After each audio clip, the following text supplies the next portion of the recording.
Aš, Viktorija Čmilytė Nilsen, prisiekiu būti ištikima Lietuvos Respublikai, prisiekiu gerbti ir vykdyti jos konstituciją ir įstatymus, saugoti jos žemę vientisumą, prisiekiu visomis išgalėmis stiprinti Lietuvos nepriklausomybę, sąžiningai tarnauti tėvynei, demokratijai, Lietuvos žmonių geroviai.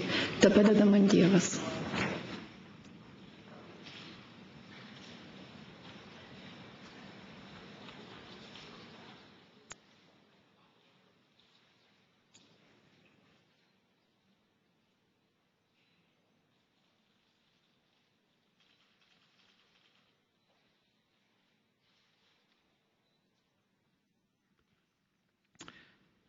Skelbiu, kad Seimo narė Viktorija Čmilytė Nilsen prisiekė 2015 m. balandžio 21 d. Seimo posėdį ir remiantis Lietuvos Respublikos konstitucijos 59 straipsnių įgijo visas tautos atstovo teises.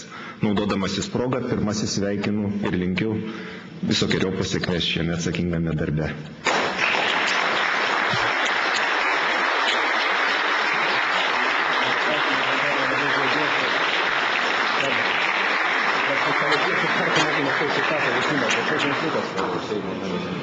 Geriausias daug klausimas.